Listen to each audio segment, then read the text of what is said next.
வாழ்க அன்புடன் அனைவரும் நேராக வந்து கொள்ளுங்கள். சின்முத்திரை. பிரபஞ்ச பேராற்றல் நமது உடலிலும் உள்ளத்திலும் உயிரிலும் முழுமையாக நிறைந்துள்ளது. பிரபஞ்ச பேராற்றல் நமது குடும்பத்தில் உள்ள அனைவரின் உடலிலும் உள்ளத்திலும் உயிரிலும் முழுமையாக நிறைந்துள்ளது. பிரபஞ்ச சக்திக்கு நன்றி, ஏனெனில் இந்த உயிரை தந்து இப்புவியில் சிறப்பாக வாழ வைத்தமைக்கு. தாய்க்கு நன்றி, ஏனெனில் இந்த உடலையும் உயிரையும் அன்போடும் பாசத்தோடும் வளர்த்து தந்தமைக்கு. தந்தைக்கு நன்றி, ஏனெனில் இந்த உடலுக்கும் உயிருக்கும் தேவையான ஞானத்தினையும் துணிவையும் கொடுத்தமைக்கு. குருவுக்கு நன்றி, இந்த உடலுக்கு தேவையான ஞானத்தினையும் தக்க வழியையும் காண்பித்ததற்கு. ஆதியும் அந்தமுமாய் அனைத்திலும் நிறைந்திருக்கும் அற்புத ஆற்றலே, அணுக்களை அசைத்து அகிலத்தை இயக்கும் பிரபஞ்ச பேராற்றலே, சொற்களின் அதிர்வுகளாலும் காட்சிகளின் பதிவுகளாலும் எம் சிந்தையில் அடிக்கடி தோன்றும் எண்ணத்தின் முறுவையே காணும் அவ்விடத்திலேயே உருவாக்கும் ஆற்றல் பெற்ற பிரபஞ்ச சக்தியே, உன்னை வணங்கி தொடங்குகிறோம். அருள்வாய் எமக்கு.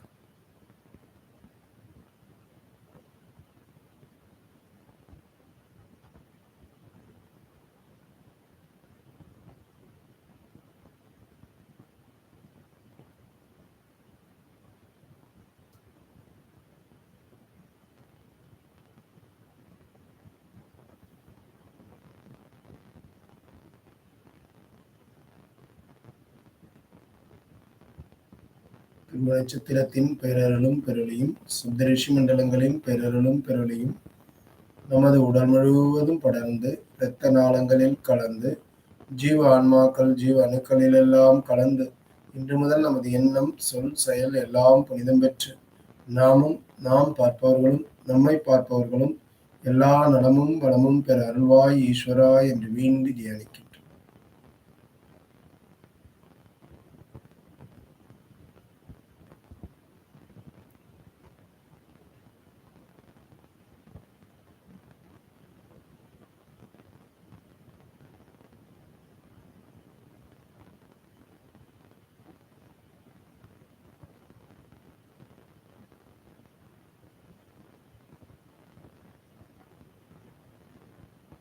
நமது உடலில் உள்ள எல்லா உடல் உறுப்புகளும் அவற்றை உருவாக்கிய அணுக்களும் துருவ நட்சத்திரத்தின் பெரலும் பெருளையும் பெற்று பலமாகவும் ஆரோக்கியமாகவும் இருக்கின்றன.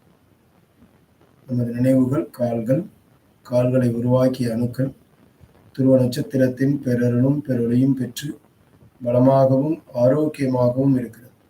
நமது கால்களை எண்ணி நாம் தியானிக்கின்றோம்.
நமது வயிற்று பகுதியில் இருக்கக்கூடிய இரைப்பை, சிறுகுடல், பெருங்குடல், மலக்குடல் இவற்றை உருவாக்கிய அணுக்கள் துருவ நட்சத்திரத்தின் பேரருளும் பெருளியும் பெற்று பலமாகவும் ஆரோக்கியமாகவும் இருக்கின்றன. அவைகளை எண்ணி நாம் தியானிக்கின்றோம்.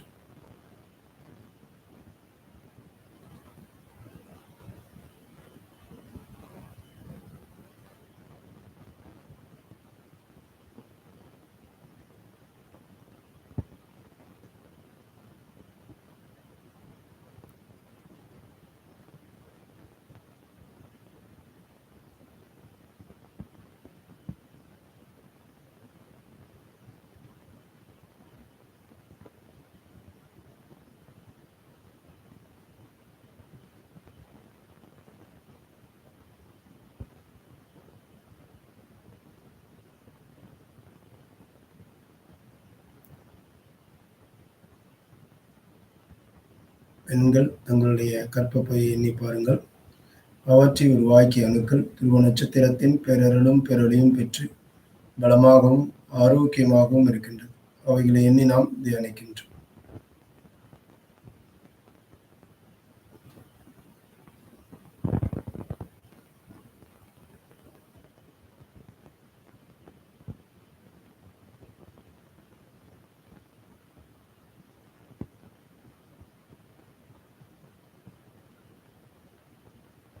நமது வயிற்று பகுதியில் இருக்கக்கூடிய கல்லீரல், மண்ணீரல், கணையம், பித்தப்பை அவற்றை உருவாக்கிய அணுக்கள் துருவ நட்சத்திரத்தின் பேரருளும் பேரொளியும் பெற்று பலமாகவும் ஆரோக்கியமாகவும் இருக்கின்றது. அவைகளை எண்ணி நாம் தியானிக்கின்றோம்.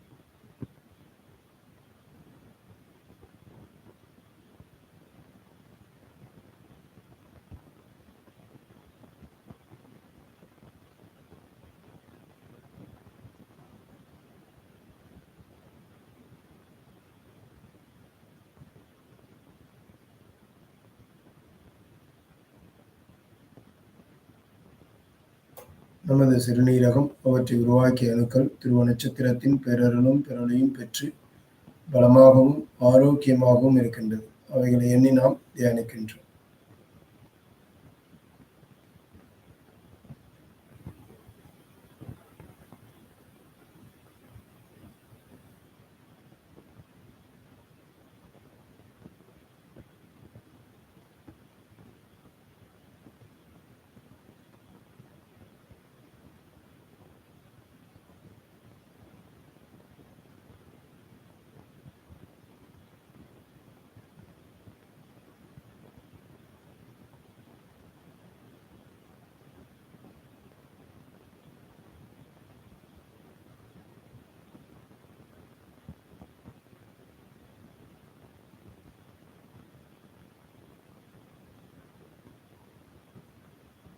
நம்முடைய மார்பு பகுதியில் நுரையீரல் மற்றும் அதை உருவாக்கிய அணுக்கள் துருவ நட்சத்திரத்தின் பேரருளும் பேரொளியும் பெற்று பலமாகவும் ஆரோக்கியமாகவும் இருக்கின்றது. அவைகளை எண்ணி நாம் தியானிக்கின்றோம்.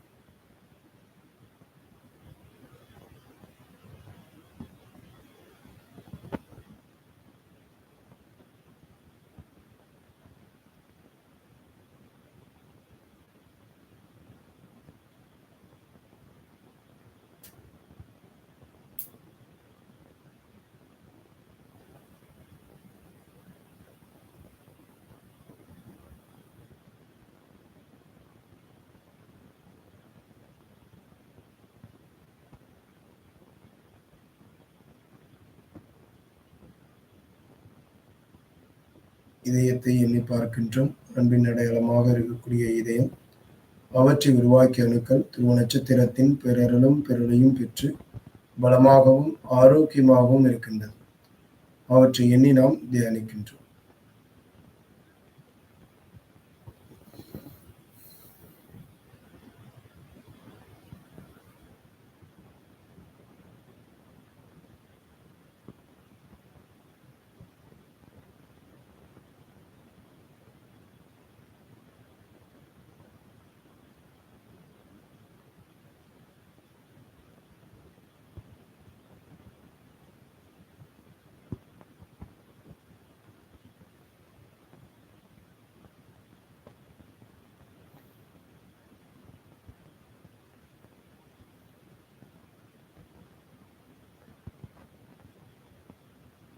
நமது தோள்பட்டையிலிருந்து கைப்பகுதி வரை எண்ணி பார்க்கின்றோம். அவற்றை உருவாக்கிய அணுக்கள் துருவ நட்சத்திரத்தின் பேரருளும் பேரொளியும் பெற்று பலமாகவும் ஆரோக்கியமாகவும் இருக்கின்றது.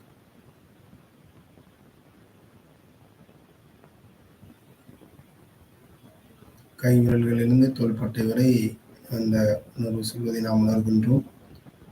துருவ நட்சத்திரனுடைய ஒளி ஆற்றல் கழுத்து பகுதியில் கவனம். அவற்றை உருவாக்கிய அணுக்கள் துருவ நட்சத்திரத்தின் பேரருளும் பிறொளியும் பெற்று பலமாகவும் ஆரோக்கியமாகவும் இருக்கின்றன. அவைகளை எண்ணி நாம் தியானிக்கின்றோம்.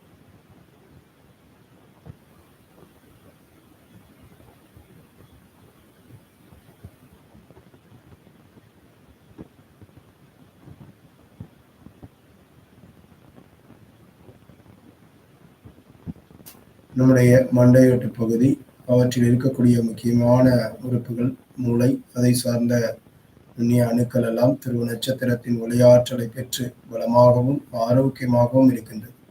அவைகளை எண்ணி நாம் தியானிக்கின்றோம்.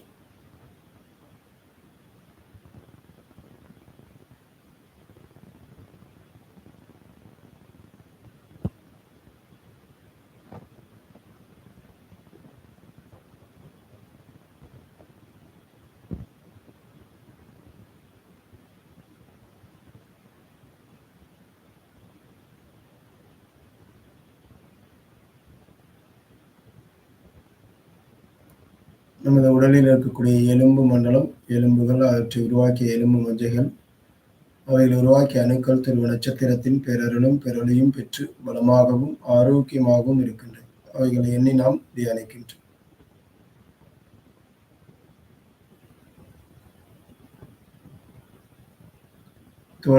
தோள்களை உருவாக்கிய அணுக்கள் துருவ நட்சத்திரத்தின் பேரருளும் பெறொளியும் பெற்று பலமாகவும் ஆரோக்கியமாகவும் இருக்கின்றன. அவைகளை எண்ணி நாம் தியானிக்கின்றோம்.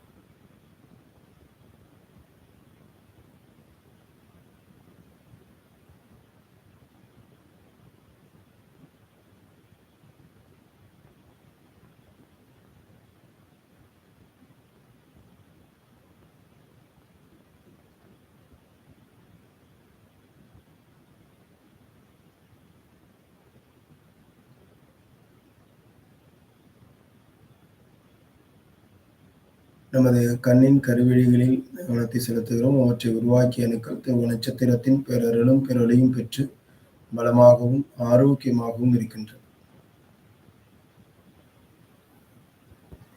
துருவ நட்சத்திரத்தின் பேரருளும் பெறொளியும் சப்தரிஷி மண்டலங்களின் பேரருளும் பெறொளியும் நமது உடல் முழுவதும் படர்ந்து இரத்த நாளங்களில் கலந்து ஜீவ ஆன்மாக்கள் ஜீவ அணுக்களிலெல்லாம் கலந்து இன்று முதல் நமது எண்ணம் சொல் செயல் எல்லாம் புனிதம் பெற்று நாமும் நாம் பார்ப்பவர்களும் நம்மை பார்ப்பவர்களும் எல்லா நலமும் வளமும் பெற அருள்வாய் ஈஸ்வரா என்று வேண்டி தியானிக்கின்றோம்.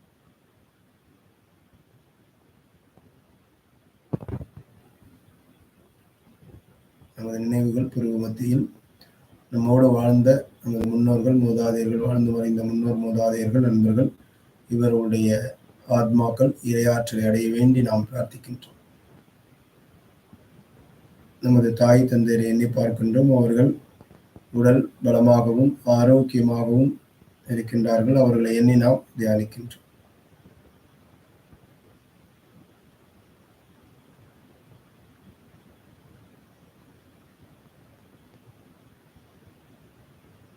வாழ்க்கை துணை எண்ணி பார்க்கின்றோம். அவர்கள் உடல்கள் முழுவதும் துருவ நட்சத்திரத்தின் பேரருளும் பெறொளியும் பெற்று பலமாகவும் ஆரோக்கியமாகவும் இருக்கின்றார்கள். அவர்களை எண்ணி நாம் தியானிக்கின்றோம்.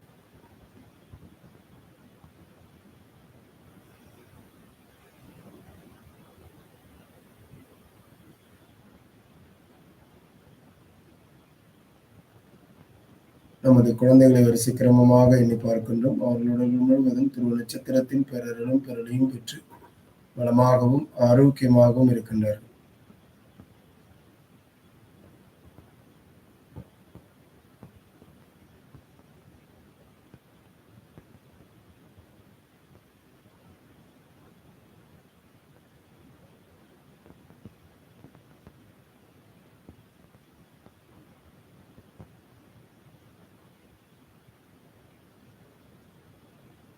நமது குழந்தைகள் வரிசை கிரமமாக எண்ணி பார்க்கின்றோம். அவர்களுடன் முழுவதும் துருவ நட்சத்திரத்தின் பேரருளும் பெறொளியும் பெற்று பலமாகவும் ஆரோக்கியமாகவும் இருக்கின்றார்கள்.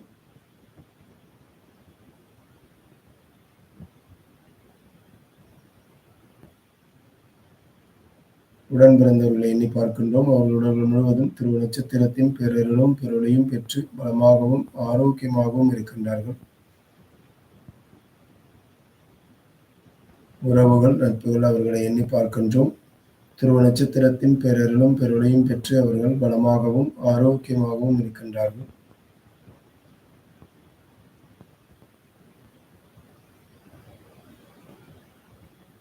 சேவைகள் புரிந்தவர்களுக்கு நன்றி. பௌதீக பொருட்களுக்கு நன்றி. பஞ்சபூத சக்திகளுக்கு நன்றி.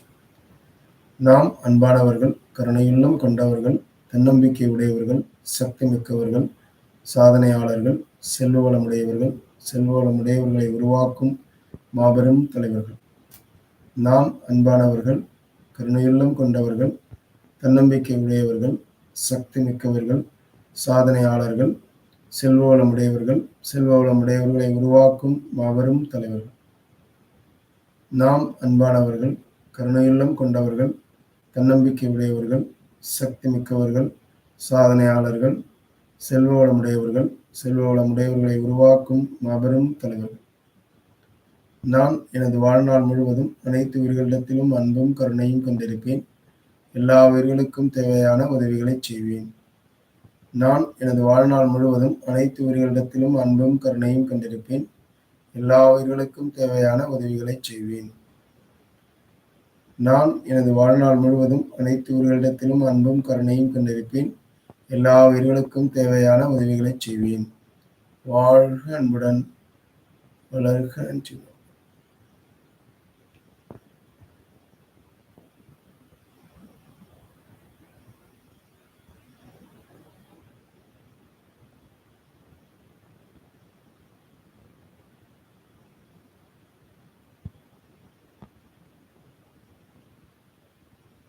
நான் மகிழ்ச்சியாக இருக்கின்றேன். நான் உற்சாகமாக இருக்கின்றேன்.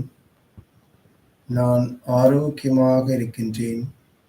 என் உடல் உறுப்புகள் ஆரோக்கியமாக இருக்கின்றது. நான் தன்னம்பிக்கை உடையவன். நான் சக்தி மிக்கவன். நான் சாதனையாளன். என்னால் முடியும். வெற்றி நிச்சயம். நான் பொறுமையானவன். நான் அன்பானவன். அனைத்து உயிர்களிடத்திலும் அன்பை செலுத்துகிறேன். எல்லா நேரங்களிலும் நேர்மறையாக இருக்கின்றேன். நேர்மறை இல்லாத சூழல்களிலும் ஒரு சில மணித்துளிகளிலே நான் மீண்டும் நேர்மறையான சிந்தனைக்குள் வருகின்றேன். தெளிவாக சிந்திக்கின்றேன். சிறப்பான முடிவுகளை எடுக்கின்றேன். எனது வாழ்க்கைக்கான முடிவுகள் அனைத்தையும் நானே எடுக்கின்றேன். என்னுடைய வாழ்க்கை குறித்து நான் தெளிவை பெற்றிருக்கின்றேன். எனது உடல் உறுப்புகள் பலமாக இருக்கின்றது. எனது மனம் மிக தெளிவாக இருக்கின்றது. நான் அபரிமிதமான செல்வ வளத்தை பெற்றிருக்கின்றேன். வேண்டியவர்களுக்கு நான் உதவி செய்கின்றேன்.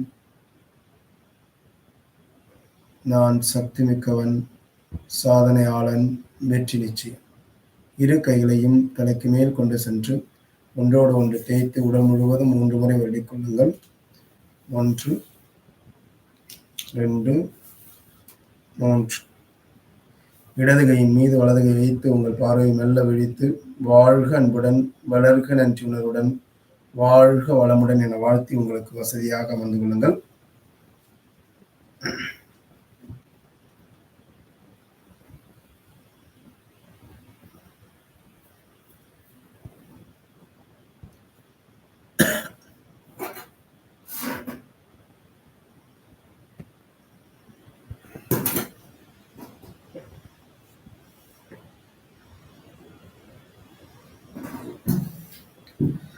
அனைவருக்கும் உற்சாகமான காலை வணக்கம். இந்த அற்புதமான ஆனந்த விடியல் பயணத்துல நாம் அனைவரும் ஒன்றிணைந்திருக்கின்றோம். இன்னைக்கு பார்த்தீங்க அப்படின்னா நம்ம 41வது நாள். ஏன்னா நேற்றைய நிகழ்வு நம்ம பண்ணல அப்படிங்கிறதுனால, தியானத்தோட இது பண்ணதுனால இன்னைக்கு 41வது நாள். ஒவ்வொரு லெவல்லையும் நம்ம ஒரு விஷயங்களை தெரிஞ்சுட்டே வந்துட்டு இருக்கோம். நம்மன்னா யாரு, நம்மளை சுத்தி இருக்கிறவங்கலாம் யாரு, நம்மளுடைய இது மனம், ஆழ்மனம், வெளிமனம், பிரபஞ்ச மனம், ஈர்ப்பு விதி, இது எல்லாமே நம்ம தெரிஞ்சுட்டு வந்திருக்கிறோம். அடுத்ததான் பார்த்தீங்கன்னா நம்மளுடைய உடலை பற்றியும், உடலுடைய அறிவு, உடலுடைய மொழிகள், உடலுடைய தேவையான சத்துக்கள் என்னென்ன, என்ன மாதிரியான உணவு எடுத்துக்கணும், எப்படி நம்மளுடைய வாழ்க்கை வாழணும் அப்படிங்கிறத தெரிஞ்சிருக்கிறோம். அடுத்ததா வந்து பார்த்தீங்கன்னா, ஆன்ம உலகம்னா என்ன? ஆன்ம உலகத்துல ஆன்மாக்கள் எப்படி இருக்கிறது? இந்த ஆன்மாக்களுடைய பயணம் எப்படி வரும்? இந்த ஆன்மாக்கள் எந்த மாதிரியான பயணத்த ஆரம்பிக்குது? என்ன ஒப்பந்தத்தோட வருது? இது எல்லாமே நம்ம அதுல பார்த்திருந்தோம். எல்லா நிகழ்வுகளோட வரக்கூடிய நாம ஏன் இவ்வளோ சங்கடப்படுறோம் அப்படின்னா, நம்மளுடைய சக்தி, அதாவது இந்த சக்திய வந்து எப்படி இழக்கிறோம்? இந்த சக்திய இழப்பதற்கான காரணங்கள் என்னென்ன? அது என்னென்ன மாதிரியான பெயர்கள்ல நம்மள்ட்ட கான்ஷியஸ் மைண்ட்னால நம்மள்ட்ட குடுக்கப்படுது அப்படிங்கிறத பார்த்தோம்.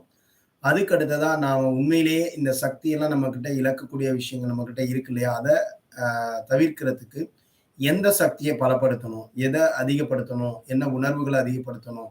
அப்படிங்கிறத நம்ம பார்த்தோம். ஆ அதுக்கடுத்து வந்து பார்த்தீங்க அப்படின்னா, நம்மளுடைய சில உணர்வுகள நம்ம சமநிலையா வச்சுக்கணும். காம உணர்வு. அதுக்கு அடுத்ததா நம்மளுடைய சுயம் இழத்தல் அப்படிங்கிற ஒரு நிகழ்வ நம்ம பண்ணிர்றோம். நெறைய பேர்ட்ட நம்ம சமர்ப்பணம் பண்ணிர்றோம் நம்மள. அந்த மாதிரி நம்ம பார்த்தோம். இவைகளுக்கு மாற்றாக நம்மகிட்ட என்னென்ன தேவை அப்படின்னு கேட்டீங்கன்னா, சமர்ப்பணம் தேவை நமக்கும், இறைவனுக்கும்.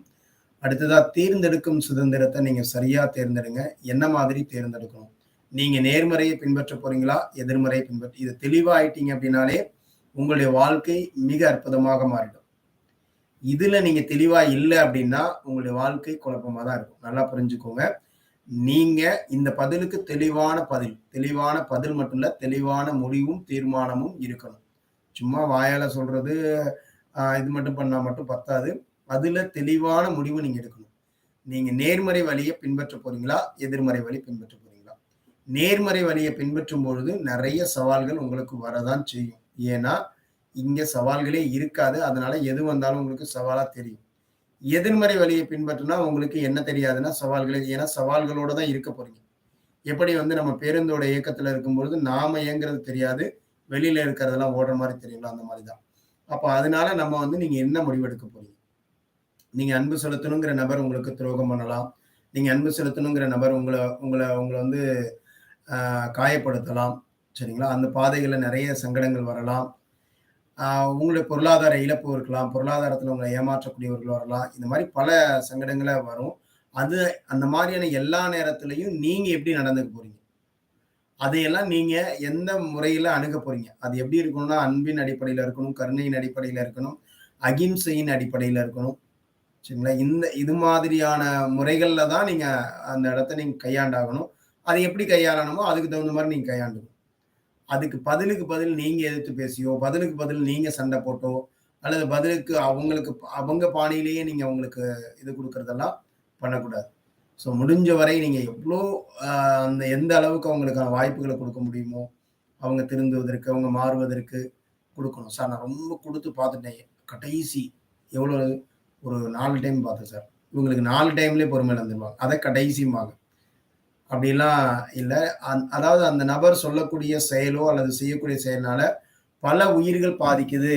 இல்ல உயிர்களுக்கே ஆபத்தா இருக்குது அப்படின்னா, நீங்க அத தக்க நடவடிக்கை எடுக்கலாம். இல்லைன்னா அது வேண்டியதே இல்ல. அதுக்காக நீங்க பெருசா இது பண்ணிட்டு போயிட்டு இருக்க வேண்டிய அவசியமே இல்ல. அந்த ஒரு புரிதல் உங்களுக்குள்ள இருக்கணும். சரிங்களா? அது ரொம்ப முக்கியம். இதுல தான் நீங்க தேர்ந்தெடுக்கும் சுதந்திரத்த சரியா பயன்படுத்திட்டீங்கன்னா, உங்க வாழ்க்கையே மிகப்பெரிய மாற்றம் வரும்.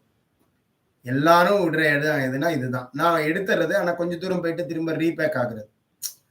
ரீபேக்னா என்ன? போயிட்டே இருக்கிறீங்க. அங்க அந்த இடத்துல திடீர்னு கோவப்படுறது. அந்த இடத்துல திடீர்னு அ எரிச்சல் அடைகிறது, வெறுப்படைகிறது, இந்த மாரி சோர்ந்து போயிடுறது. நல்லா புரிஞ்சுக்கோங்க. நீங்க உண்மையிலேயே மாறி இருக்கிறீங்கன்னா, எந்த சூழல், எவ்வளவு மோசமான சூழல் வர்றப்பயும் உங்களால உற்சாகமா இருக்க முடியுது, மகிழ்ச்சியா இருக்க முடியுது. சரிங்களா? அமைதியா இருக்க முடியுது, அன்பா இருக்க முடியுது அப்படின்னா, நீங்க சரியா மாறி இருக்கிறீங்கன்னு அர்த்தம். நல்ல விதமான சூழல்ல இருக்கிறப்ப நீங்க நல்ல விதமா இருக்கிறீங்க. இப்ப நான் இங்க பேசிட்டு இருக்கப்ப நல்லா இருக்கிறீங்க. அப்புறமா கொஞ்ச நேரம் கழிச்சு வீட்ல போனேன் பல சூழல் மாறுது. அப்ப உடனே நான் மாறி போயிடுறேன் அப்படின்னா, நீங்க உண்மையிலேயே இன்னும் மாறலன்னு அர்த்தம். அத ஏத்துக்கோங்க. நீங்க இன்னும் உண்மையிலேயே மாறல. மாத்திக்கிறதுக்காக நெறைய பயிற்சிகள் நீங்க எடுத்துக்கிட்டே தான் ஆகணும். நான் இங்க இந்த பயிற்சிக்குள்ள இருக்கும்போது, நீங்க பேசுறத கேட்கும்போதெல்லாம் நான் ரொம்ப பாசிட்டிவா என்ன ஃபீல் பண்றேன். அப்புறமா நான் போனதுக்கு பிறகு அந்த ஃபீலிங் மாறி போயிடுது, குறைஞ்சிருது, சங்கடம் அடைகிறோம், அந்த வாழ்க்கைய நினைச்சு பதட்டம் அடைகிறோம் அப்படின்னா, இன்னும் நாம மனதளவுல முழுமை பெறவில்லை. நாம இன்னும் அந்த இதுக்கு தயாராகலன்னு அர்த்தம். அப்ப நம்ம அதற்கான வழிகள்ல தொடர்ந்து இருந்துட்டே இருக்கணும். சரிங்களா? அப்ப அந்த மாதிரியான ஒரு புரிதல், அத நம்ம குடுத்திருந்தோம். அதுக்கு அடுத்ததான் வந்து பார்த்தீங்க அப்படின்னா, கர்ம வினைனா என்ன அப்படின்றத குடுத்திருந்தோம். கர்ம வினை அப்படிங்கிறது செயல்கள் மட்டுமல்ல, சிந்தனையும் சேர்ந்தது. இது 2ன் மூலமாக செய்யக்கூடிய செயல்களுக்கான விளைவுகளை நாம கண்டிப்பா ஏத்துக்கிட்டு தான் ஆகணும். நீங்க செய்யாம எந்த விளைவும் உங்களுக்கு நடக்காது. உங்களுடைய பங்களிப்பு இல்லாம ஒரு விளைவு வருது அப்படின்னா, அது உங்க பங்களிப்பு இல்லாம உங்களுக்கு வரவே வராது. அது உங்களுடைய செயலாலயோ அல்லது உங்களுடைய சிந்தனையாலயோ தான் அது உங்களுக்கு நிகழ்ந்திருக்கணும் அப்படிங்கிறத ஒரு புரிஞ்சுக்கோங்க. அத நம்ம பார்த்தோம். ஸோ இன்னைக்கு நம்ம பார்க்க போறது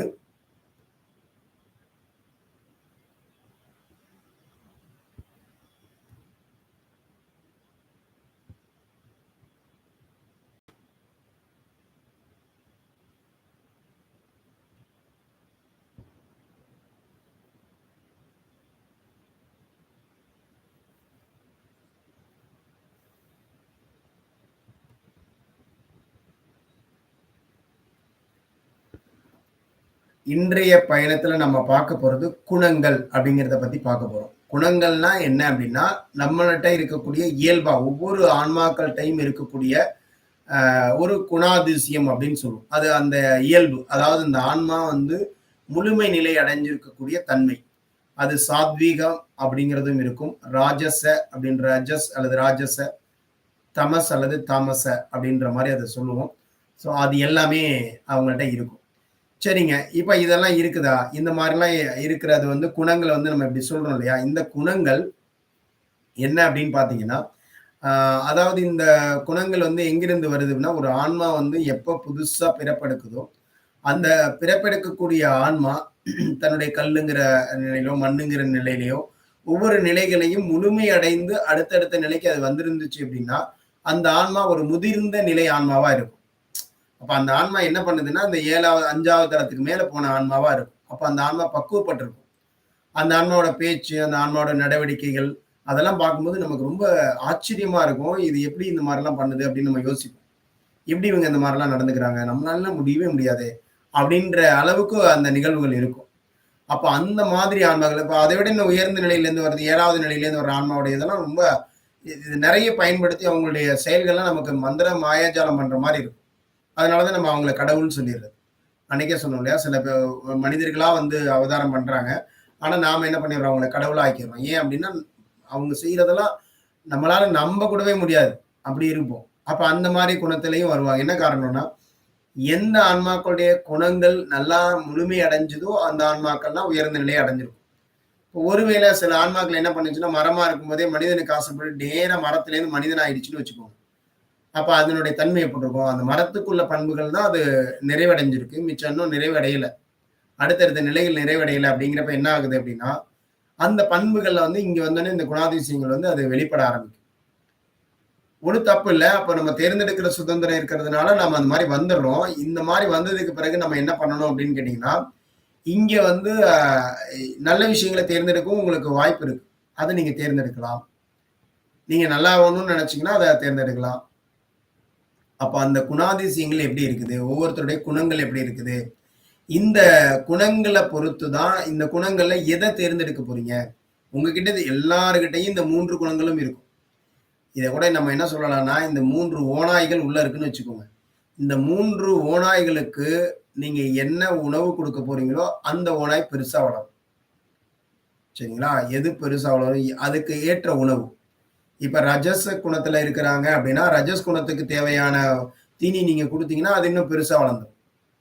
சாத்வீக குணத்துல இருக்கிறாங்க, அதுக்கு ஏற்ற தீனிய நீங்க குடுத்தீங்கன்னா, அது பெருசா வளர்ந்துரும். தமஸ் குணத்துல இருக்கிறாங்க, அதுக்கு ஏற்ற தீனி குடுத்தீங்கன்னா, அது வளரும்.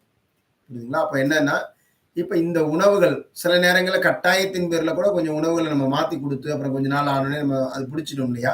அந்த மாரி தான் நீங்க முதல்ல பழக்கப்படுத்தணும். உங்களுடைய குணத்திலேருந்து மாறணும். ஒருவேளை இயல்பாகவே இடையில இடையில ஸ்கிப் பண்ணி பல பிறவிகள ஸ்கிப் பண்ணிட்டு நீங்க மனிதராவே டைரக்ட்டா வந்துட்டீங்க அப்படின்னா, அந்த தன்மையிலேயே நீங்க இருக்கிறீங்க. அப்ப அந்த தன்மையில இருக்கிறப்ப என்ன ஆகும்? அப்ப நம்ம இந்த குணங்களுக்கு வரணும் அப்படின்னா, நம்ம அதுக்காக சில கம்பல்சரியா இருக்கிற மாரி இருக்கும். அப்ப கண்டிஷனா நம்மளே நம்மள கண்டிஷன் பண்ணிக்கலாம். அடுத்தவங்கள தான் நம்ம கண்டிஷன் பண்ண முடியாது. என்னையே நான் கட்டாயப்படுத்திக்கலாம். நான் இது காலையில எழுந்திரிக்க முடியாம கூட இருக்கலாம். சில நேரங்கள்ல காலைல எழுந்திரிக்கிறப்ப பார்த்தீங்கன்னா, நான் ஆரம்பத்தில இந்த பயிற்சியில் வரும்பொழுதெல்லாம், மனசு என்ன சொல்லணும் அப்படின்னு கேட்டீங்கன்னா, அ அதாவது இந்த 4 மணிக்கு எழுந்திரிக்கிறேங்கிற பயிற்சிக்கு சொல்லணும். அப்போ வந்து என்ன சொல்லணும் அப்படின்னா, எல்லாரும் தூங்குறாங்க, நம்ம நேரம் கொஞ்ச நேரம் படுத்தானே அப்படின்னு சொல்லுவோம். என்னைக்காவது கொஞ்சம் உடம்பு கேட்கும். அப்ப நான் என்ன சொல்லுவேன், "ஒண்ணும் இல்ல, ஒரு சின்ன வேலை இருக்கு. அத வரையும் முடிச்சுட்டு நம்ம என்ன பண்ணலாம்னா, அப்புறமா கொஞ்சம் தூங்கிக்கலாம்.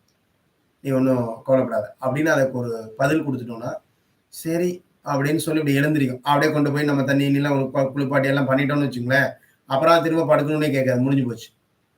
அப்போ அந்த இடத்துல நீங்க அத ஜெயிக்கணும். வேற ஒண்ணும் கிடையாது. இப்படி ஒவ்வொரு இடத்துலயும் நீங்க எதுக்கு எந்த குணத்துக்கு நீங்க தீனி குடுக்க போறீங்களோ, அந்த குணம் வந்து வளர ஆரம்பிச்சுரும். அப்புறம் அது வளர்ந்துச்சுன்னா, அது சார்ந்தத தான் உங்களால தேர்ந்தெடுக்க முடியும். அப்புறம் அது உங்கள வழிநடத்த ஆரம்பிச்சுரும். அப்ப இந்த குணங்கள் அப்படிங்கிறது நமக்கு ரொம்ப ரொம்ப முக்கியமான ஒண்ணா தேவைப்படுது. இந்த குணங்கள்ங்கிறது அவ்வளோ ஒரு முக்கியமானது. இந்த குணங்களுக்கு தகுந்து தான் நம்மளுடைய நடவடிக்கைகள் இருக்கும், நம்மளுடைய தேர்ந்தெடுப்பு இருக்கும். நம்முடைய எல்லாமே இது சார்ந்து தான் இருக்கும். அப்ப பலன்களும் இதை சார்ந்து தான் இருக்கும். நீங்க பெறப்போற பலன்களும் இதை சார்ந்து தான் இருக்கும். அப்போ இன்னைக்கு வந்து பார்த்தீங்க அப்படின்னா, இந்த குணங்கள சாத்வீக குணம் அப்படின்னு பார்க்கிறோம். இந்த சாத்வீக குணம் அப்படிங்கிறது என்ன அப்படின்னு கேட்டீங்கன்னா, இந்த குணத்துல இருக்கிறவங்கலாம் எப்படி இருப்பாங்க அப்படின்னா, மனம் அடக்கம். அவங்களுடைய மனசு வந்து ரொம்ப பக்குவப்பட்ட நிலையில இருக்கும். அவங்க சொல்றதெல்லாம் கேட்கக்கூடிய ரொம்ப அமைதியான, தெளிவான மனநிலையா இருப்பாங்க. புலனடக்கம் அப்படின்னா, நான் சொன்னேன் இல்லையா? பஞ்சேந்திரியங்கள் அப்படின்னு நம்ம முன்னாடியே சொன்னோம். இந்த பஞ்சேந்திரியங்கள் வந்து உங்களுடைய கட்டுப்பாட்டுக்குள்ள இருந்தா, எண்ணங்கள் என்ன உருவாகணுங்கிறத நீங்களே வச்சுக்க முடியும். அப்ப பஞ்சேந்திரியங்கள்ங்கிறது அந்த புலனடக்கம் அவங்க கிட்ட இருக்கும். விவேகம் இருக்கும். அவங்க எல்லாத்தையுமே விவேகமா செய்வாங்க. ரொம்ப சுறுசுறுப்பா, புத்தி கூர்மையா அத அழகா செய்வாங்க. தவம் செய்வாங்க. நெறைய தவம் பண்ணுவாங்க. தியானம்லாம் நெறைய பண்ணிட்டே இருப்பாங்க. வாய்மை அவங்க கிட்ட பேசக்கூடிய வார்த்தைகள் உண்மை இருக்கும். அவங்க உண்மை பேசுறது அவங்களுக்கு புடிக்கும். உண்மையே தான் அவங்களுக்கு புடிக்கும். வைராக்கியமா இருப்பாங்க. எத ஒண்ண எடுத்துட்டாங்கனாலும், அதுல உறுதியா ஸ்ட்ராங்கா இருப்பாங்க. அதாவது நல்ல விஷயங்கள்ல உறுதியா ஸ்ட்ராங்கா இருப்பாங்க. சகிப்புத்தன்மை நெறைய இடங்கள்ல அவங்க வந்து நெறைய விஷயங்கள் வந்து அவங்களுக்கு பிடிக்காத விஷயங்கள் நடந்தாலோ, அல்லது வந்து அ தேவையில்லாத நிகழ்வுகள் நடக்குது. ஆனா, அந்த இடத்துல அதுக்கான எதிர்ப்பு தெரிவிக்க வேண்டியதில்ல. அப்படிங்கிற பட்சத்துல அவங்க என்ன பண்ணுவாங்கன்னா, சகிப்புத்தன்மை அவங்கள்ட்ட வெளிப்படும். பணிவா இருப்பாங்க. எவ்ளோ உயர்ந்த இடத்துல இருந்தாலும் அவங்களுடைய பணிவு அவங்கள்ட்ட அங்க தெரியும். எல்லார்கிட்டயும் இறங்கி வந்து பேசுவாங்க. ரொம்ப எளிமையான பழக்கமா அவங்க கிட்ட இருக்கும். பாவம் செய்றதுக்கே கூச்சப்படுவாங்க. பாவம் செய்றதுக்கே இவங்க என்ன பண்ணுவாங்க? கூச்சப்படுவாங்க. அப்ப இந்த சாத்வீக குணம் இருக்கக்கூடியவங்க வந்து ஒரு நல்ல ஞானம் பெற்றிருப்பாங்க. இறை ஞானம் பெற்றிருப்பாங்க. சரிங்களா? எல்லா அறிவும் அவங்களுக்கு இருக்கும். அவங்கள்ட்ட எவ்ளோ அறிவு இருக்குதோ, அத்தன அறிவையும் பின்பற்றுவாங்க. புரியுதுங்களா? எவ்ளோ ஞானம் தெரிஞ்சுக்கிட்டாங்களோ, அத்தன ஞானத்தையும், அத்தன அறிவையும் தன்னுடைய வாழ்க்கையில பயன்படுத்துவாங்க. அவங்க அத ஃபாலோ பண்ணுவாங்க. இப்ப பார்த்தீங்கன்னா, உங்களுக்கு தெரியும். மகாபாரத கதையில இந்த விஷயத்த பத்தி சொல்லுவோம். நான் இந்த 3 சொன்னேன்னா, நீங்க அதுல யார், யாரு என்னென்ன மாதிரி இருந்தாங்க அப்படிங்கிறத நீங்க சொல்ல முடியும். அப்ப இந்த இந்த இந்த இந்த தன்மையில இருக்கிறவங்க சாத்வீக குணம் அப்படின்னு சொல்றாங்க.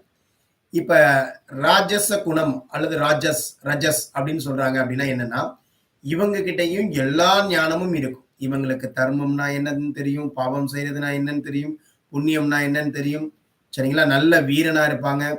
எல்லாம் இருக்கும். இது எல்லாம் இருக்கிறது கூட அவ்வளோ அளவுக்கு அகங்காரமும் இருக்கும். அவ்வளோ அளவுக்கு புலனின்ப பற்றும் இருக்கும். நாடு, மக்கள், மனைவி, குழந்தை எல்லாத்து மேலயும் பற்று இருக்கும். புகழ் அவ்வளோ புகழ் வேணும்னு நெனைப்பாங்க. திமிர் இருக்கும். ஒரு திமிர் இருக்கும் அவங்க கிட்ட. சரிங்களா? எது நல்லது, கெட்டது எல்லாம் தெரியும். எல்லாம் எப்படி வந்து சாத்வீக குணத்துக்கு தெரிஞ்சிருக்கிறோ, அத்தனை விஷயங்களும் இவங்களுக்கு தெரியும். அதுல இது இது எல்லாம் சேர்ந்து இருக்கும். சரிங்களா? இப்ப நம்ம சொன்னோம் இல்லையா? நம்ம எப்படி வந்து எல்லா உயிர்களுக்கும் எல்லா உணர்வும் இருக்கு. ஆனா மனிதனுக்கு மட்டும் தன்னை தான் என்று யாருன்னு அறியக்கூடிய உணர்வு இருக்கு. அப்ப அதனால தான் அவன் எல்லாத்துலேருந்து வேறுபடுறான். அதே மாரி தான். இங்க சாத்வீக குணத்துல இருக்கிற எல்லாமும் இவங்ககிட்ட இருக்கும். ஆனா சாத்வீக குணத்துல இருக்கிற ஒரு விஷயம் இவங்ககிட்ட இருக்காது. அவங்க அது எல்லாத்தையும் வாழ்க்கையில பின்பற்றுவாங்க. அவங்க நேர்மைய பின்பற்றுவாங்க, வாய்மைய பின்பற்றுவாங்க. ஆனா இவங்க அதெல்லாம் பண்ண மாட்டாங்க. ஏன்னா இவங்ககிட்ட அகங்காரம் அதிகமா இருக்கும். புலனின்ப பற்று இருக்கும். புகழ் அவங்களுக்கு வேணுங்கிறதுக்காகவே எதையா இருந்தாலும் செய்வாங்க. எத செஞ்சாலும் புகழுக்காகவே செய்வாங்க. எத செஞ்சாலும் அதுல ஒரு திமிர் இருக்கும். எல்லாத்துக்கும் இந்த ஒரு அடையாளம் வச்சுக்குவாங்க. சரிங்களா? ஜாதி இது வழியா, மதம் வழியா, இது வழியாலாம் அவங்களுக்கு ஒரு அடையாளம் இருக்கும். அதுக்காக அந்த இடத்துலலாம் விட்டுக் குடுக்க மாட்டாங்க.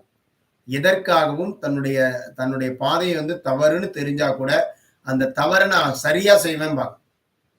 தவறுதான், இது தவறுதான் அப்படின்னு, ஆமா எனக்கு தெரியும். ஆனா நான் அப்படித்தான் பண்ணுவேன் அப்படின்னு சொல்லுவாங்க. அப்படி இருக்கக்கூடிய அந்த குணம் தான் ரஜஸ் குணம் அப்படின்னு நம்ம சொல்றோம். சரிங்களா? அடுத்ததா வந்து பார்த்தீங்கன்னா, தமஸ். இவங்க ரொம்ப வெகுளியா இருப்பாங்க. ஆனா இவங்ககிட்ட பேராசை இருக்கும். எப்பயுமே மயக்க நிலையிலே இருப்பாங்க. சரிங்களா? இவங்க பொய் பேசுவாங்க. இவங்க கிட்ட கோபம் அதிகமா இருக்கும். நெறைய பேர்ட்ட பிச்சை எடுப்பாங்க. அதாவது பிச்சை எடுக்கிறது என்ன அப்டின்னா, அ அடுத்தவங்கள சார்ந்து வாழுது. அந்த இவங்களுக்கு யார ரொம்ப புடிக்கும்னா, இந்த ரஜஸ் ரஜஸ் குணம் இருக்குல்ல, அவங்கள ரொம்ப இவங்களுக்கு புடிக்கும். அவங்க சொல்றதெல்லாம் இவங்க அப்படியே பின்பற்றுவாங்க. என்னன்னே கேட்க மாட்டாங்க. அவங்க என்ன சொல்றாங்களோ, அது அப்படியே இவங்களுக்கு புடிக்கும். ஏன்னா, அவங்களுடைய கொள்கைகள் வந்து இவங்களுக்கு ஏற்ற மாரி இருக்கு. இவங்களால அத தனியே செய்ய முடியாது. ஆனா, அவங்க சார்ந்து செய்யலாம். கலகம் பண்றது, ஒருத்தவங்க நல்லா இருந்துட்டு இருந்தாங்கன்னா, அவங்கள புடிச்சு வச்சு கலகம் பண்ணி விடுறது. இந்த மாதிரியான குணமெல்லாம் இந்த தமஸ் அப்படிங்கிற இந்த குணத்துல வரும். இப்ப உங்களுக்கு 3 டைப்பான குணத்தையும் சொல்லிட்டேன். அப்ப நாம எந்த இதுல இருக்கிறோம் அப்படிங்கிறது நமக்கு கொஞ்சம் கொஞ்சம் அப்படியே தெரியும். நம்மள சுத்தி யாரெல்லாம் இருக்கிறாங்க அப்படிங்கிறதும் தெரியும். இது நம்மள சுத்தி இருக்கிறவங்கள மட்டும் கண்டுபிடிக்கிறதுக்கு இல்ல. நாம எதுல இருக்கிறோங்கிறது முக்கியம். நாம எதுக்கு வரணுங்கிறது ரொம்ப முக்கியம். இப்ப மகாபாரதத்துல எடுத்துட்டீங்க அப்படின்னா, இப்ப இத வந்து கிருஷ்ணர் பரமாத்மா என்ன பண்றாரு அப்படின்னா, அவர் வந்து அந்த போருக்கு முன்னாடி அர்ஜுனன்ட்ட சொல்லும்போது, இங்க இருக்கக்கூடிய எல்லாருடைய இந்த குணாதிசயத்த பத்தி சொல்றாரு. ஏன்னா, நான் எப்படி என்னுடைய குருவையே நான் கொல்ல முடியும்? என்னுடைய ரொம்ப உயிருக்கு உயிரான என்னுடைய பாட்டனார் அவரை எப்படி நான் கொல்ல முடியும்? இதெல்லாம் நான் உலகத்திலேயே ரொம்ப நேசிச்ச உறவுகள். அவங்கள எதிர்த்து நான் எப்படி போர் பண்றது? அப்படின்ற ஒரு மன சஞ்சலம் வந்துரும். அப்ப அதுக்கான விளக்கம் குடுப்பாரு அத. அப்ப இந்த இந்த 3க்கான விளக்கம் குடுக்கும் பொழுது, அங்க இருக்கவங்கலாம் யார் யாரு? இப்ப துரியோதனன் எடுத்தா அவனுக்கு எல்லாமே நல்லா தெரியும். அத்தன ஞானமும் இருக்கு. அவனும் ஒண்ணும் வீரத்துல எல்லாம் சளைச்சவன் கிடையாது. அவனும் ஒண்ணும் இதெல்லாம் கிடையாது. எல்லாமே ஈக்குவலானவன். ஆனா அவன்ட்ட என்ன இருந்துச்சு? நம்ம சொன்னோம் இல்லையா? இந்த அகங்காரம் அதிகமா இருந்துச்சு. புலனின்ப பற்று இருந்துச்சு. புகழ் வேண்டி இருந்துச்சு. அவனுக்கு வந்து இந்த அஸ்தினாபுரம்ங்கிறது முழுசா எனக்கு கிடைக்கணும். இது யாரும் குடுக்க மாட்டான். எனக்கு இது, அது, இது எனக்கு இந்த இந்த பதவி, இந்த மகாராஜா இதுதான் எனக்கு வேணும். அவன் அது மேல இருந்த அந்த பற்று வந்து அவன எல்லாமே செய்ய தூண்டுனுச்சு. அவன் சொல்றது நாங்க அதர்ம வழியில தான் சொல்லுவோம். அது நல்லாவே செய்வோம். கரெக்ட்டா செய்வோம். நீங்க தர்மத்த தானே பின்பற்றீங்க. அப்ப நீங்க சரியா தான் அத பின்பற்றணும். அப்படிங்கிற அளவுக்கு பேசக்கூடிய அளவுக்கு அவங்க இருப்பாங்க. அந்த ரஜஸ் குணம் இருக்கிறவங்க. அப்ப அவங்களுக்கு எல்லாமே தெரியும். எல்லாமே தெரிஞ்சா கூட அவங்க என்ன பண்ண மாட்டாங்க. அத பின்பற்றவே மாட்டாங்க. எல்லாம் தெரியும். ஆனா பின்பற்ற மாட்டாங்க. சரிங்களா? அப்ப அந்த மாதிரி இருந்த அந்த துரியோதனனால, அந்த துரியோதனன் கிட்ட போய் யாரெல்லாம் பண்ணா அந்த துச்சாதன இவங்கலாம் இருக்காங்கன்னா, அவங்கலாம் தமஸ் குணத்த சேர்ந்தவங்க. சரிங்களா? இப்போ இவன் நம்மளுடைய இது மேலோங்கி இருந்துச்சு. யார்கிட்ட? கர்ணன்ட்ட வந்து பார்த்தீங்கன்னா, ரஜஸ் சாத்வீக குணமும் இருக்கு. நல்லாவே இருக்குது. ரஜஸும் இருக்குது. தாமச குணமும் இருக்குது. இந்த தாமச குணம் மேலோங்குனதுனால தன்னை கொண்டு போய் யார்கிட்ட சமர்ப்பணம் பண்ணிட்டாரு? துரியோதனன்ட்ட சமர்ப்பணம் பண்ணிட்டார். எதுக்காக? அவருக்கு சில இது தேவைப்பட்டுச்சு. அது வந்து அவர்கிட்ட தான் கிடைச்சது. அதனால சமர்ப்பணம் பண்ணியாச்சு. அவருடைய இடத்துல பாக்கி எல்லாமே சாத்வீக குணத்துல இருக்கக்கூடிய விஷயங்களையும் செய்வார். ஆனா, இந்த தாமச குணம் தான் மேலோங்கி இருந்துச்சு. அதனால தான் அவர் என்ன பண்ணாரு? தன்னை அவரிடம் சமர்ப்பணம் வைத்தார். யார் ஒருத்தர் கெட்டவங்கள்ட்ட, தவறான நபர்கள்ட்ட சமர்ப்பணம் பண்ணிடுறாங்களோ, இவங்களே தப்பு செய்யலனாலும், அவர்களுடைய கருவியா தான் இவங்க செயல்படுவாங்க. அப்ப வேற மீறி எல்லாம் இவங்களால செய்ய முடியாது. அப்படி செய்யறதுனால என்ன ஆகும்? அதற்கான பலன்கள் இவங்க தான் அனுபவிப்பாங்க. புரியுதுங்களா? அப்ப நம்ம என்ன பண்றோம் அப்படின்னா, நம்ம யார்கிட்ட சமர்ப்பணம் குடுக்குறதுங்கிறது ரொம்ப முக்கியமாயிடுது. அப்ப சரியான நபர்கள்ட்ட சமர்ப்பணம் குடுத்தா பரவால்ல. இது மாரி தப்பான ஆள்ட்ட சமர்ப்பணம் குடுத்துட்டீங்கன்னா முடிஞ்சுது. அப்போ அந்த மாதிரியான நிலையினால அவரு இவ்ளோ நன்மையா நல்லது தானம் தர்மத்துல வந்து உலகத்திலேயே வந்து கர்ணனுக்கு சிறந்தது யாருமே பண்ணல. அந்த அளவுக்கு தானம் தர்மம் பண்ணியிருக்காரு. இரக்கம் எல்லாமே இருக்குது. தர்ம நெறிகள் எல்லாம் தெரியும். எல்லாம் தெரியும். ஆனா ஒரு இடத்துல அவனுடைய மனசு வந்து இதானதுனால, இப்ப நல்லா புரிஞ்சுக்கோங்க. நான் என்னதான் நேர்மறையான வழிகள் அத்தனையும் தெரிஞ்சிருந்து பின்பற்றேன். ஆனா ஒரே ஒரு இடத்துல நான் தப்பு பண்ணிக்கிறேன் அப்படின்னு ஒருத்தர் அடிக்கிறாருன்னா, அந்த ஆன்மா கண்டிப்பா அதற்கான பலன பெற்றே தீரும். அதனுடைய இது வந்து அப்படிதான் இருக்கும். அப்ப கடைசியா அதனுடைய இறப்பு எப்படி இருந்துச்சு? ஏன் அது இறந்துச்சு? அதுவும் தேவர்களுடைய அந்த கதைப்படி பார்த்தீங்க அப்படின்னா, அ இறைவனுடைய ஒரு அம்சம் தான்.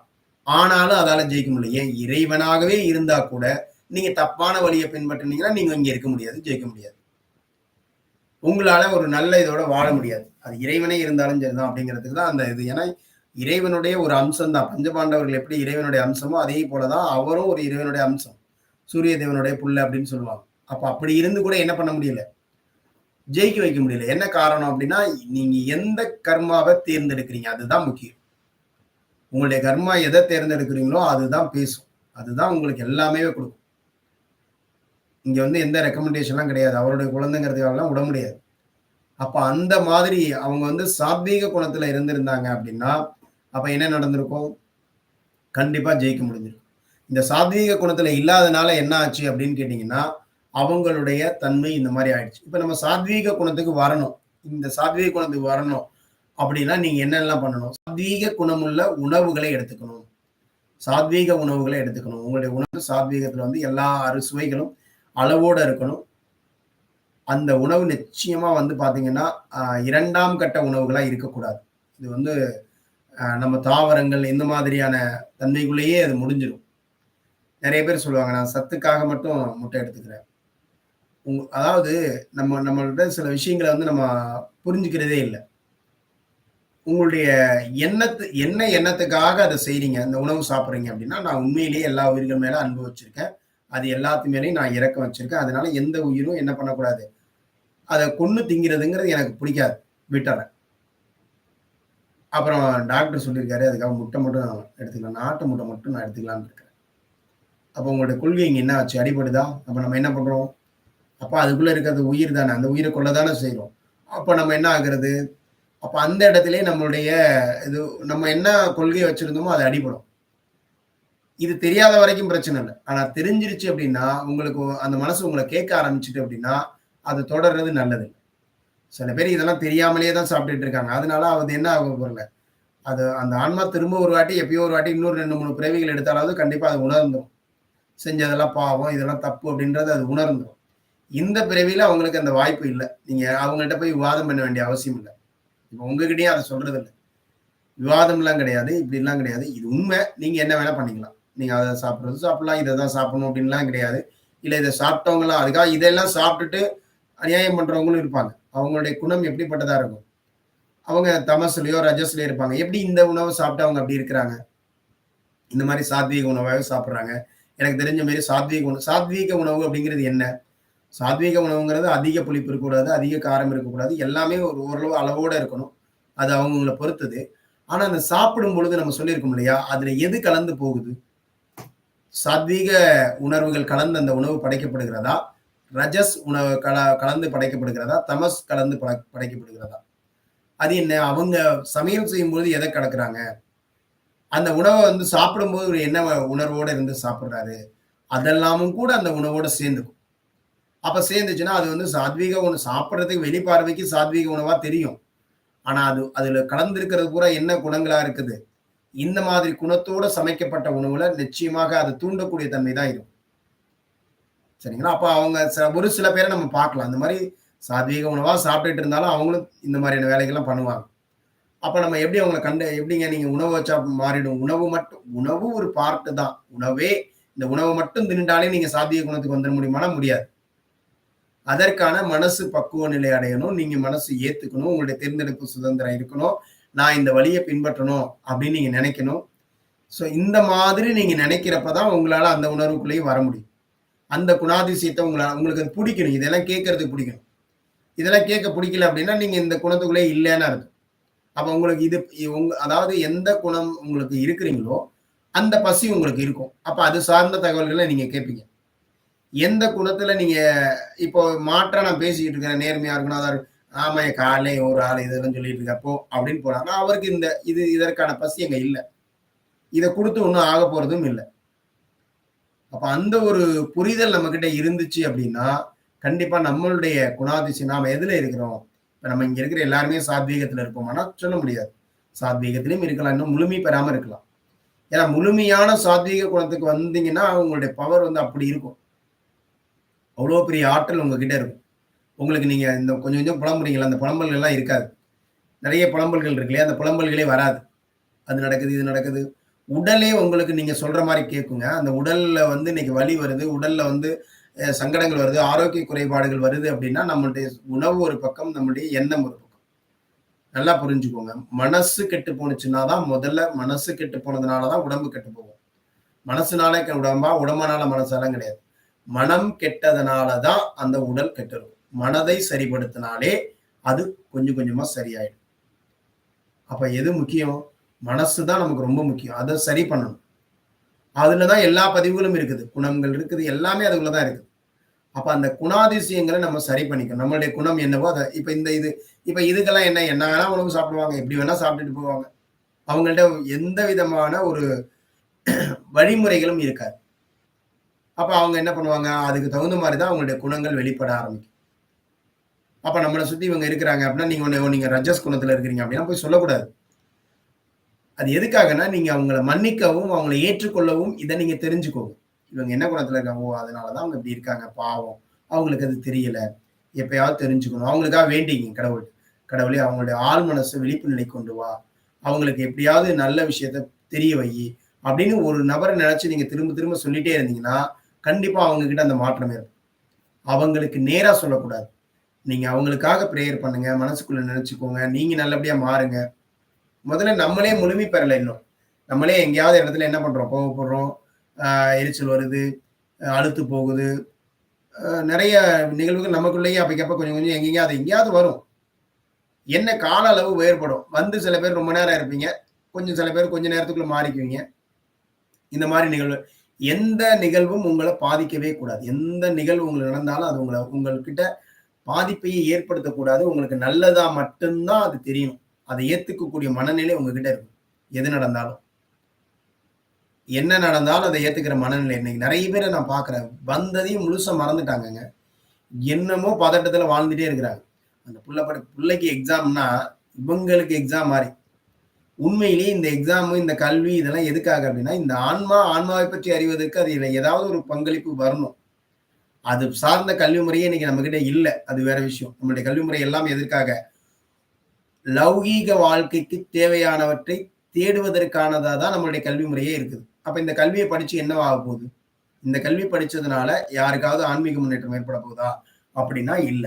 சரிங்களா? அப்போ நம்ம என்ன பண்றோம் அப்படின்னு கேட்டீங்கன்னா, நம்ம வந்து அதுல தான் நம்ம கவனம் செலுத்துறோம். நம்மளுடைய கவனம் முழுசும் எதுல இருக்கு அப்படின்னு பார்த்தீங்கன்னா, ஆன்மீக வாழ்க்கை அதாவது பொருள் சார்ந்தத நம்ம தேடுறோம் அப்படிங்கிறதுல இருக்கு. சரிங்களா? பொருள் சார்ந்தத நம்ம தேடுறோம் அப்படிங்கிறதுல இருக்கு. பொருள் சார்ந்து தான் நம்ம என்ன பண்றோம் அப்படின்னு கேட்டீங்கன்னா, நம்மளுடைய தேடுதல் இருக்குது அப்படின்னு பார்க்குறோம். பொருள் சார்ந்து நம்ம தேடுதல் வச்சிருக்கிறோம். பொருள் சார்ந்து தான் நம்ம நம்ம அத தேடிட்டே இருக்கிறோம். அத நோக்கி நம்ம போயிட்டு இருக்கிறோம். ஆனா வந்து உண்மையிலேயே அதற்கான கல்வியா தான் அது இருக்குது. சரிங்களா? அதற்கான கல்வி முறையா தான் நம்ம வச்சிருக்கிறோம். அந்த மாரி தான் வச்சிருக்கிறோம். நம்மளுடைய ஆன்மீகம் சார்ந்தோ, நம்ம ஆன்மீகத்துல என்னென்னலாம் பண்ணணுமோ, அது சார்ந்து நம்ம வச்சிருக்கோமா அப்படின்னு கேட்டா, கிடையாது. அப்ப ஆன்மீகத்துல வளர்றதுக்கான விஷயங்கள நம்ம குடுக்கணும். அந்த கல்வி தான் உங்களுடைய இன்னர் டெவலப்மென்ட். நம்ம வாங்குற கல்விலாம் எதுக்குன்னா, பொருளை சேர்ப்பதற்கான கல்வி தான் நம்ம படிச்சுட்டு இருக்கோம். ஆனா அதுக்கே அவ்ளோ ரெஸ்பெக்டடா, ரொம்ப டெடிகேட்டடா, ரொம்ப டென்ஷன் ஆயி, அந்த மாரிலாம் பண்ணிட்டு இருக்காங்க. அப்ப அது அவ்வளவுக்கு தேவையில்ல. அந்த ஆன்மாவுடைய சுதந்திரத்துல அவ்ளோ தலையிடணும் நம்ம. அந்த ஆன்மா எத நெனச்சுட்டு இங்க வந்திருக்குதோ, அத பத்திலாம் நம்ம யோசிக்கவே இல்ல. அந்த ஆன்மா என்ன நெனச்சு வந்திருக்குது, அந்த ஆன்மா அ தன்னுடைய வாழ்க்கையில என்ன பண்ணணும்னு நெனச்சுட்டு வந்திருக்குதுங்கிறதுக்கு நம்ம அதுக்கு ஒரு ஃப்ரீடம் குடுக்கறது இல்ல. அத நம்ம என்ன பண்றோம்? நம்ம தான் என்னமோ அதற்கு முழு அதிகாரத்துக்கு உட்பட்டவரா நெனச்சு, நம்மளுடைய அதிகாரத்தின் கீழ அத வாழ்க்க நெனைக்கிறோம். இதெல்லாம் யார் யார் என்னன்னைக்கு புரிஞ்சுக்கிறாங்களோ, அன்னைக்கு தான் அத பண்ண முடியும். உங்களுக்கு தெரியப்படுத்துறேன் அவ்வளவுதான். இத உங்களால எத்தனை பேரால ஏத்துக்க முடியும்னு தெரியாது. யாராலலாம் ஏத்துக்க முடியும் அப்படின்னு கேட்டீங்கன்னா, இப்ப நம்ம சொல்றோம் இல்லையா? 3டி டைமென்ஷன் அப்படின்னு சொல்லுவாங்க. நம்ம எல்லாமே இப்ப எதுல இருக்கிறோம்னா 3டி இந்த இந்த பூமி 3டில இருக்குது. 3டிலேருந்து 4டி மாறிக்கிட்டு இருக்குது. இந்த 3டி டைமென்ஷன்ல இருக்கிற எல்லாரும் 3டி அப்படிங்கிறத வந்து நம்ம எப்படி வச்சுக்கலாம் அப்படின்னா, அந்த முதல் 3 சக்ராஸ்குள்ள இருக்கிறவங்க. அப்ப அவங்களால என்ன பண்ண முடியும் அப்படின்னா, அளவைகளோட தான் பார்க்க முடியும். நீளம், அகலம் அந்த மாரி அதுக்கு ஒரு அளவு இருக்கும்ல. அந்த அளவோட பருப்பொருளா இருக்கிறத மட்டும் தான் அவங்களால பார்க்க முடியும். அத சார்ந்த பார்வை அவங்களுக்குள்ள வராது. அத சார்ந்த பார்வை அதுக்குள்ள வராது அப்படின்னா, அப்படி போறவங்க தான் 4டி வந்துட்டாங்க அப்படின்னு அர்த்தம். அப்ப அவங்கள இப்ப நீங்க எல்லாரும் கோயிலுக்கு போய் சாமி கும்பிடுறாங்க அப்படின்னா, இவங்க எல்லாருமே எப்படி கும்பிடுவாங்க? அந்த கோயிலு, அந்த ஒரு பூஜை புனஸ்காரங்கள், அது பார்த்தீங்கன்னா, சிலை இதெல்லாம் அந்த வடிவம், இது அதுக்கான ஒவ்வொரு சிலையோட வடிவம், இத வச்சு தான் அந்த கடவுள கும்பிடுறாங்க. இவங்க எல்லாமே அந்த ஸ்டேஜ்ல இருக்கிறாங்க. ஒருத்தர் மட்டும் என்ன பண்றாருன்னா, இந்த மாரி அந்த விஷயத்தை எல்லாம் பெருசாக்காம, அவரு அவரு எங்க இருந்தாலும் கடவுள பார்க்கிறேங்கிறாரு. எந்த இடத்துல இருந்தாலும் நான் இறைவன வழிபடுறேங்கிறார். இந்த பூஜைகள் இந்த மாதிரி நீங்க பெரிய திருவிழாக்கள் அங்கதான் போய் கும்பிட்டானோ அப்படிதான் வழிபடணும்னு இல்லை. ஏன் அவர் வந்து இந்த நிலையிலிருந்து அடுத்த நிலைக்கு போயிட்டார். 4வது நிலைக்கு போயிட்டார். சித்தர்கள்லாம் என்ன பண்றாங்க? அவங்களாம் அப்படியே பண்ணிட்டு இருந்தாங்க. இறைவனையும் வழிபடுவாங்க. ஆனா இறைவனை வழிபட்டாலும் அவங்க என்ன பண்ணுவாங்க? இறைவனை வழிபடுற அவங்க எந்த இடத்துல வேணாலும் இறைவனை அவங்க வந்து அவங்களால தியானிக்க முடியும், நினைக்க முடியும், அவங்க வச்சுக்குவாங்க. என்ன காரணம்? இப்ப இறைவனை அவங்களால எல்லாம் அவங்க வந்து இந்த 3Dலயே இல்ல. அடுத்த லெவல் போயிட்டாங்க. 4D போயிட்டாங்க, 5D அப்படி அவங்க எல்லாத்தையும் கடந்துட்டாங்க. அப்ப நாமெல்லாம் இப்ப எங்க இருக்கிறோம் அப்படின்னா, இப்ப நம்ம இவங்களெல்லாம் பார்க்கும்போது இந்த 3D டைமென்ஷன்ல நம்ம இருக்கிறோம். என்ன காரணம்? நம்மளுடைய இந்த குணாதிசயத்தினால நாம எடுத்துக்கூடிய உணவு முறைகள்ல இருந்து, நாம எடுத்துக்கூடிய பழக்கங்கள்ல இருந்து, நாம எடுத்துட்டு இருக்கிற தேர்ந்தெடுக்கிற முறைகள்ல இருந்து நம்மளுடைய மனம் இன்னும் அதிலிருந்து விடுபடல. பொருள் சார்ந்ததா பார்த்துட்டு இருக்கிறாங்க. அதனால அவங்க எல்லாம் அவங்களுக்கு வந்து இப்ப நம்ம வித்தியாசமா சொன்னோம்னு வச்சுங்களேன், இந்த கல்வி முறை மற்றதெல்லாம் மாறி வருதுன்னா, எவர் சொல்றதெல்லாம் உங்களுக்கு வித்தியாசமாவும், இது செய்யவே முடியாதுங்கிற மாதிரி, இது வந்து பைத்தியக்காரத்தனமா இருக்குது இதெல்லாம் அப்படிங்கிற மாதிரியும், இது வாழ்க்கை உகந்தது இல்லை அப்படின்னு சொல்றாங்களா, அந்த மாதிரிலாம் இருந்தாலே நீங்க கொஞ்சம் பரிசீலனை பண்ணணும் அதை பத்தி எல்லாம். அதுல நிறைய நல்ல விஷயங்கள் இருக்கும். ஏன்னா நமக்கு அது தெரியறது இல்லை. நம்ம என்ன பண்ணிட்டு இருக்கிறோம்? நல்ல விஷயங்களே நம்ம உணர்றது இல்லை. நம்ம இதுதான் இப்படிதான் அப்படின்னு நம்ம நினைச்சிட்டு இருக்கோம். புரியுதுங்களா? அப்போ அந்த நிலையிலிருந்து முதல்ல நீங்க உங்களை வளர்த்துக்கோங்க. உங்களை பக்குவ நிலை அடைஞ்சுதான் அந்த ஸ்டேஜுக்கு வர முடியும். இதை ஏத்துக்கோங்க, எல்லாத்தையும் ஏத்துக்கோங்க. ரைட்டு. அதை நீங்க ஏன்னா நீங்க வந்து இப்ப நான் சொல்றதை அப்படியே ஏத்துக்கோனா நிறைய புத்தகங்களோ இல்லை நிறைய விஷயங்கள இது பண்ணி பாருங்க, ஆராய்ச்சி பண்ணி பாருங்க, யோசனை பண்ணி பாருங்க, உங்கள்கிட்ட நீங்க கேட்டு பாருங்க, உங்க ஆள் மனசு வெளிப்படைய செஞ்சு பாருங்க, எனக்கு சரியான விஷயத்தை எனக்கு புரிய வைன்னு சொல்லி பாருங்க, உங்களை சுத்தி நடக்கிற விஷயங்களை கொஞ்சம் கவனம் செலுத்தி பாருங்க. இந்த விஷயம் உங்களுக்கு புரியும். உங்களுக்கா புரிஞ்சு நீங்க அடுத்த லெவல் வரணும். நான் சொன்னதுக்காக வரக்கூடாது. புரியுதுங்களா? உங்களுக்காக புரிஞ்சுதான் நீங்க அடுத்த நிலைக்கு வரணும். அதாவது எல்லாமே சொல்லுவோம் என்ன அப்படின்னு கேட்டீங்கன்னா, நம்ம ஒரு குருவை தேடுறோம்னா அந்த குரு எங்க இருக்காரு தெரியுமா? அந்த குரு வந்து உங்களுக்குள்ள இருக்கிறார். உங்களுக்குள்ள இருக்கிற குருவை நீங்க கண்டுபிடிச்சீங்கன்னா உங்களுடைய வாழ்க்கை அற்புதமாக மாறும். நமக்கான குருவை வெளியில தேடணும் அப்படின்னா உங்க வாழ்க்கை ரொம்ப செலவா போயிட்டு இருக்கும். புரியுதுங்களா? நம்மளுடைய குரு எங்க இருக்கிறாரு? நம்மளுக்குள்ளேயே இருக்கிறார். அதை நீங்க கண்டுபிடிங்க. அதனாலதான் அன்னைக்கு காலத்துல உன்னை அறிந்தால் பாடல்லாம் ஏன் வந்துச்சு தெரியுமா? அதாவது உன்னையே நீ தெரிஞ்சுக்கிட்டானா இந்த உலகத்தையே நீ வாழலாம். உலகமே உனக்கு பின்னாடி இருக்கும். ஏன் சொன்னாங்க? நிறைய இடத்துல பாருங்களேன், இது சொல்லியிருப்பாங்க. உங்களுக்குள்ளேயே தேடுங்க, உனக்குள்ளேயே தேடு. கடவுள்னா ஏன்? கடந்து போ, உனக்குள்ள கடந்து போ. அண்டத்தில் உள்ளதான் பெண்ண தெரியா. அங்க என்ன பிரபஞ்சத்துல இருக்கோ அது எல்லாமே உனக்குள்ளே வச்சிருக்கு. ஏன்னா தெய்வீக தன்மை ஆன்மாங்கிறதே அந்த இரையாட்டில இருந்து உடைச்சிட்டு வந்ததுதான். நீதான்ப்பா உனக்குள்ளேயே அது இருக்குது அப்படின்னா ஏன் நீ வெளில தேடுற? அவங்க எல்லாம் வழிகாட்டி தான். எல்லாருமே நமக்கு வழிகாட்டியா வச்சுக்கோங்க. அவங்க எல்லாம் வழிகாட்டுறாங்க. வழிகாட்டுறது மாதிரி நீங்க சிந்தனை பண்ணுங்க, நீங்க தேடுங்க, உங்ககிட்ட கொஸ்டின் பண்ணுங்க. உங்களுக்கான பதில் உங்ககிட்டயே கிடைக்கும். உங்களுடைய குரு உங்களை வழி நடத்த ஆரம்பிச்சாரு அப்படின்னு வச்சுக்கோங்க. அவ்வளவுதான். நீங்க சூப்பரா வளர ஆரம்பிச்சிருங்க. உங்களால எல்லாத்தையும் கடந்து போக முடியும். நீங்க எதெல்லாம் நீங்க வாழ்க்கையில ரொம்ப சங்கடங்கள் நினைச்சுக்கிட்டு இருந்தீங்களோ அதையெல்லாம் நீங்க கடந்து போயிடுவீங்க. அப்ப அப்படிப்பட்ட ஒரு வாழ்க்கை, அப்படிப்பட்ட ஒரு நிலை வந்து நம்மள்ட்ட இருக்குதுங்க. நம்ம கையிலேயே இருக்குது. நம்மளுடைய நம்மளுடைய குருவை வந்து நம்ம கிட்டே வச்சுக்கிட்டு நம்ம வெளியில தேடக்கூடாது. அப்ப நீங்க உங்களுடைய குருவை கண்டுபிடிக்கிறதுக்கான பணிகள் தான் நான் சொல்லிக் கொடுக்கிற நேர்மறையான வழிகள். தியானம், சரிங்களா? தியானம் பண்றது, நல்ல விஷயங்கள், புத்தகம், நேர்மறையான புத்தகங்கள் படிக்கலாம். அந்த மாதிரியான விஷயங்கள் படிக்கலாம். சித்தர்களுடைய இதை பத்தி தெரிஞ்சுக்கலாம். இப்ப இதெல்லாம் பண்ணும்போது உங்களுக்கு கொஞ்சம் இது இருக்குன்னா அந்தந்த ஆலயங்கள் அது சார்ந்த சில ஆலயங்கள் போகும்போது உங்களுடைய மனசு வந்து நிம்மதியா இருக்கும். சில ஆலயங்கள் போகும்போது உங்களுடைய மனசு வந்து அமைதியை பெறும். அப்ப அங்க கொஞ்ச நாள் போயிட்டே இருங்க. நீங்க பாருங்க, சில ஆலயங்கள் போகும்போது உங்களுக்கு அமைதியா இருக்கும், நல்லா இருக்கும். அந்த ஆலயங்கள் போயிட்டே இருப்பீங்க. ஒரு குறிப்பிட்ட நாள் போனதுக்கு பிறகு அந்த ஆலயத்துக்கு போனா அப்படி ஒண்ணும் தோணாது. ஏன்னா நீங்க இன்னும் கொஞ்சம் அமைதியாவே மாறி இருப்பீங்க. என்ன காரணம்? இப்ப உங்களுக்கு அங்க போதும்னு ஆயிடுச்சு. இனிமே அங்க போக வேண்டிய அவசியம் இல்லை. இன்னும் கொஞ்சம் அடுத்த நிலைக்கு உங்களுக்கு தேவைப்படும். அப்ப வேற எங்கேயாவது உங்களுக்கு உங்களுடைய பார்வை திரும்பும். அப்ப அதை நோக்கி நீங்க கொஞ்சம் பயணம் பண்ணுங்க. புரியுதுங்களா? அப்ப நம்ம அந்த எல்லாருமே நம்ம டைரக்டா ஃபர்ஸ்ட்ல இருந்து நேரா போறதுக்குலாம் வந்துட முடியாது. ஒவ்வொரு சக்கராவை நீங்க அனுபவிச்சு தான் கடந்திருக்கணும். எல்லாருமே அந்த நிலையை நம்ம கடந்து தான் வரணும். ஆனா அதுக்காக அவங்க அந்த நிலையில இருக்கிறாங்கன்னு அவங்க நம்ம ஏளனமாலாம் பார்க்க முடியாது. நாமளும் அப்படித்தான் இருந்தோம். நம்ம கொஞ்சம் மாறி இருக்கிறோம். இன்னைக்கு மாறிட்டு இருக்கிறோம். அவங்களுக்கும் நமக்கு என்ன வித்தியாசம்? அவங்க மாறல, நம்ம மாறிக்கிட்டு இருக்கிறோம். அவ்வளவுதான் வித்தியாசம். அவங்கள நம்ம ஏளனப்படுத்த வேண்டிய அவசியமே இல்லை. அவங்கள நம்ம என்ன பண்ணணும்? நம்மளால முடிஞ்சா அவங்கள நம்மள கூட அழைச்சிட்டு வர பார்க்கலாம். அப்படி இல்லைன்னா நம்ம அவங்களுக்கு முன்னாடி வாழ்ந்து காட்டலாம் நல்லபடியா. ஸோ அப்படி வாழ்ந்து காட்டும் பொழுது நம்மளை பார்த்து அவங்களுடைய மனசுல மாற்றம் வரும். நம்மளால தான் அவங்க கிட்ட இருந்து மாற்றம் வர முடியும். அப்ப நீங்க எல்லா சூழலிலும் எப்படி கையாளுறீங்க? அப்படின்னு அவங்க பார்ப்பாங்க. மற்ற நம்ம கூட இருக்கிற ஆன்மாக்கள் பார்ப்பாங்க. இன்னைக்கு உங்கள சுத்தி ஒரு உறவு, நண்பர்கள் கூட்டம் வந்திருக்கு இல்லையா? இதெல்லாம் எதுக்காக வந்திருக்குது? இந்த ஆன்மாக்கள்லாம் உங்க கூட சம்மந்தப்பட்ட ஆன்மாக்கள். இந்த ஆன்மாக்கள் எப்பயுமே தொடர்ந்து உங்க கூட தான் பிறந்துட்டே இருக்கிறாங்க. அவங்க கிட்ட நீங்க நல்ல விஷயத்த உருவாக்க போறீங்களா? அவங்க உங்களோட உருவாக்க போறாங்களா? தெரியாது. ஆனா யாரோ ஒருத்தங்க அதுக்காக பண்ணிட்டு இருப்போம். அந்த வேலைய பண்ணிட்டு இருப்போம். அந்த ஹீலிங் ப்ராசஸ் நடந்துட்டு தான் இருக்கும். அது நேரடியா நடக்கிறதுனால எப்படி நடந்துட்டு இருக்கும்? ஆத்மார்த்தமா நடந்துட்டே இருக்கும். அப்ப அந்த மாதிரியான ஒரு வாழ்க்கை தான் இப்போ நம்ம கையில கிடைச்சிருக்குங்க.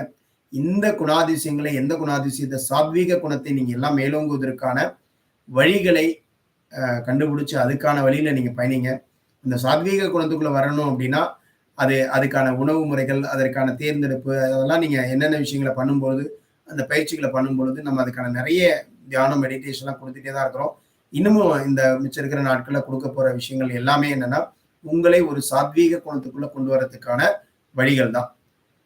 சரிங்களா? அது அது உங்களுடைய விருப்பத்தோட நடக்கணும். எதுவும் வந்து நீங்க வேணா உங்கள கட்டாயப்படுத்திக்கலாம். ஆனா உங்கள வேற யாரும் கட்டாயப்படுத்தக்கூடாது. நீங்க யாரையும் கட்டாயப்படுத்தக்கூடாது. புரியுதுங்களா? அது மட்டும் நல்லா புரிஞ்சுக்கோங்க. அந்த புரிதலோட இன்றைய பயிற்சிய நம்ம நிறைவு செய்வோம். வாழ்க அன்புடன்.